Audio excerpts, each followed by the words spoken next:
गिबि दिनैहाय आङो गोसो गोजोननाय बाथ्राखौनो फोरमायनो नोंथांमोननि बे खौरां बिजोंनि गेजेरजों बर' कसारि अनसायगावनायारि खुंथायनि जि मोनसे लखिमपुर जिल्लानि सिङाव थानाय धुलिसु होननाय बर' गामि बे बर' गामियाव जोंनि थांनाय 2021-22 मायथाइनि रां बावजा बेनि दारैहाय सरकारा जोंनो गासै 13,50 लाख रां हरनाय दा बे रांनि गेजेराव बुंनो थाङोब्ला 10 लाख रांनि बे गामियावहाय धुलिसु बर' गामियाव ब्रह्म मन्दिर कमिटि हल भवन बेखौ लुफुंनो थाखाय जोंहा जोंनि गावारि खुंथायनिनो लेङाइ मासिगिरि सृजन बसुमतारी बिथांनि जि मोनसे नाजानाय बा बिथाङा जि थांखि बा बिथांखिखौ जोंनो आजावहोनायाव दिनैनि बे ब्रह्म मन्दिरनि महर मोनसे बेवहाय गेबेङै महर मोनबाय बा लुफुंनो हानाय जायो बेखौ आङो बुंनांगोन गुबैयैहाय गिबि बर'फोरनि गेजेराव ब्रह्म मन्दिर जानो हागौ बेनो गिबि खेब बेखेवनाय जानो हागौ दस्रायाव जेरावबो बेखेवनायनि जेबो हाबाफारि लानाय जोंनि काउन्सिलनिफ्राय जा बेनो गिबि बेयो मोनसे जारिमिनारि मोनसे हाबाफारि दिनैनि बे हाबाफारिया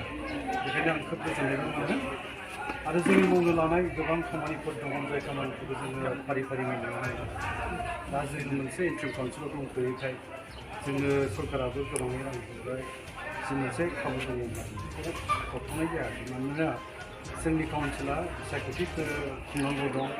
बिसायख'थिनि गेजेरजों जोङो आबुं मोनसे जोंनि खुंथायखौ दानानै लानांगौनि बाथ्रा दं बेनि उनावसो जोङो प्लेन नन प्लेन बाजेट फैगोन राङा बुरजा फैगोन राङा बुरजा फैब्लानो जोंनि मावनो लानाय आजावनाय बिथांखिफोर गोबां दंखायो नालाय बेखौ मावफुंनो हानाय जाहैगोन जोङो ओंखायनो जोङो एसे नेथ'बावनांगोन अब्लाबो दिनैहाय जोङो जि एसे रां हरदों सरकार बे रांखौनो जों रायजो राजानि मोजांनि खामानि जोङो जागायजेनबाय बे मोनसे जागायजेननाय आगान बियो आरो जोंनि मावनांगौआथ' गोबाङानो दङ दा जोङो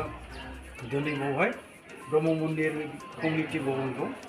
बे गामियाव धुलिसु लखिमपुर जिल्लानि सिङाव थानाय बे बर' गामियाव दिनै बेखेवनायनि हाबाफारि बेखौ जों मावफुंखांबायानो दा नोंगौ बर'फोरनि गेजेराव थांनानै थानायाव धोरोमाबो एंगारनो हायै मोनसे जोंनि गनायनो गोनां मोनसे बेयो मोनसे बिजों होननांगौ धोरोमनि गेजेरजों जोङो जोंनि हारिनि आसार खान्थिफोर जोंनि थांनानै थानाय जोंनि सिभिल समाजखौ बोरै मोजां खालामनो हायो शिक्षा दिक्षानि बाथ्राफोर दङबा सोलोंथाइनि बाथ्राफोर दङबा जोंनि थांनानै थानांगौनि बाथ्रा बेफोर गासैबो दिगफ्रा धोरोमनि गेजेरावहाय बा धोरोमनि गेजेरजों जोङो जोंनि समाजखौ गोग्गो खालामनायनि हाबाफारिखौ धोरोम सिबियारिफ्रा मावनांगौहाय गुरुदेब कालिचरण ब्रह्मआ जोङो जाय मोनसे मोन्थोरखौ होलांदों बर' हारि दानायनि गुदि खाम्फा बा गुदि मोनसे लामा बेखेवजेननायाथ' आफा गुरुदेब कालिचरण ब्रह्मनि बाथ्राखौनो जों रायखांनांगौ जायो बिथाङानो बर'फोरखौ राजखान्थिनि फोथाराव धोरोमनि बिथिङाव आरो जोंनि बुंनो थाङोब्ला सोलोंथाइनि बिथिङाव बेफार फालांगिनि बिथिङाव गासैबो दिगावनो बुंनो थाङोब्ला बियो लामा दिन्थिनाय दा जोङो बेखायनो बिथांनि बर' हारिखौ लानानै जि मोनसे नोजोरमोन थांखि दंमोन जायखौ बिथाङा मावफुंनो हायाखै दिनैनि गोदान जोलैफ्रा बे आद्रा थानाय हाबाफारिफोरखौ मावफुंनांगोन बे दिनै जोंनिनो गिलिर बिबान जानानै फैदों दा बेखौ जोङो रुजुनानै हानायसेबां जोङो मावलांनो नाजागोन बयबो आइ आफा बिदा फंबाय बिनानाव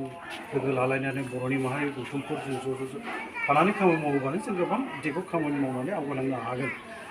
अब्लाबो दिनैनि समाव जाय समा बुंनो थाङोबा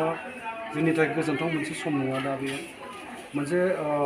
अलखद गोनां मोनसे गोब्राब थासारिनि समावसो जोङो दा थांनानै दं होनोबा बांद्राय बुंनाय जानाय नङा मानोना बर'नि गेजेराव दा खौसेथिनि आंखाल दङ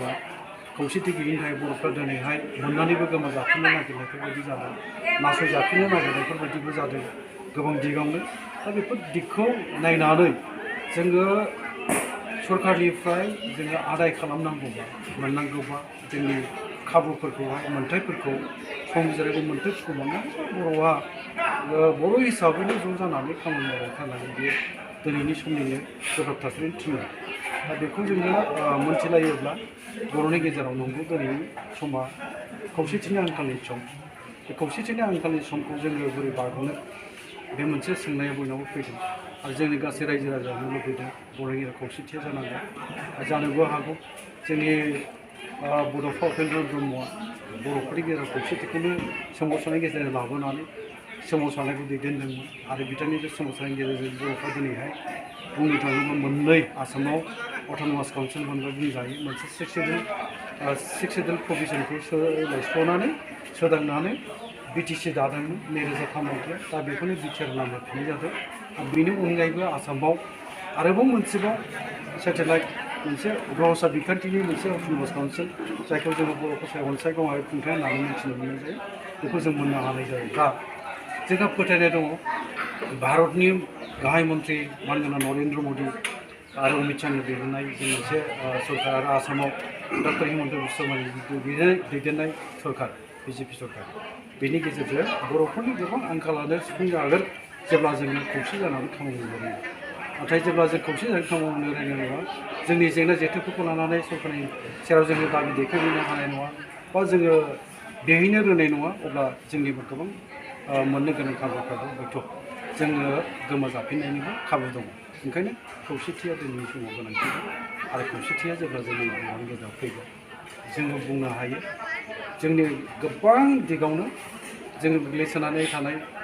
जि मोनसे जोंनि आंखालफोर दं बेखौ जों सुफुंनानै लानो हायो आरो सार बेनि गेजेरजोंनो जोंनि बर' रायजो राजाया मिथिनो लुबैयो जोंनि बर' कसारि काउन्सिलनि बिसायख'थिया माब्ला जागोन बेनि सोमोन्दै बेयो जोंनि आखायाव गैया जोङो जि मावनांगौ हाबाफारि दङ जों मावजोब्बाय सरकारनो गथायजोब्बाय जोङो दा बुंनो थाङोब्ला आसामनि मानगोनां गिबि मन्थ्रि डक्टर हिमन्त बिश्व आरो जों डब्लिउपिटि आरो बिसि डिपार्टमेन्टनि मानगोनां मन्थ्रि डक्टर मनज कुमार पेगु बिथांमोननि सायाव थाहैबाय बिथांमोनहा मावनानै होनो सम थासारिखौ नायनानै माब्ला गावसोरनि थाखाय खाबजानाय सम मोनो बा गावसोर थिग जागोन बेबायदि सानो बे समाव बिथांमोना फाथिहैदों जोंहा फोथायनाय दं नाथाय जों नारसिनगोन जोंबो नारसिननायखौ खम खालामनो नागिर बाङाय खालामनो नागिराखै नारसिननानै जोङो जेसे हायो एसे थाब जोंबो बर' कसारियाव मोनसे गावारि खुंथायनि बिसायख'थि खालामनाय बा जाजानायखौ जों लुबैदों नङाब्ला जोंनि माखासे मोननो गोनां रांफ्रा बिदिनो जों लुबैनाय बायदि जों मोननो हानाय नङा ओंखायनो मोनसे बिसायख'थिनि गेजेरजों सायख'जानाय जोंनो खुंथाय खाबु बा जोंनि खुंथाय बेखौ जों मोननो हानांगोन नङाब्ला जोंनि रायजो राजा लुबैनाय जों लुबैनाय बायदि जों खामानि मावजोबनो हानाय नङा रायजो राजा बेखौनो लुबैदों बा सानदोंबो मानो दाबो बिसायख'थिनि बाथ्राफ्रा मानो फैयाखै बेखौ मोनसे सोंनाया हयथ' दङ जानांगौ नाथाय बे जोङो जोंनिफ्राय समस्थिनि दानायनि बाथ्रा गामिखौ फोसावनांगौनि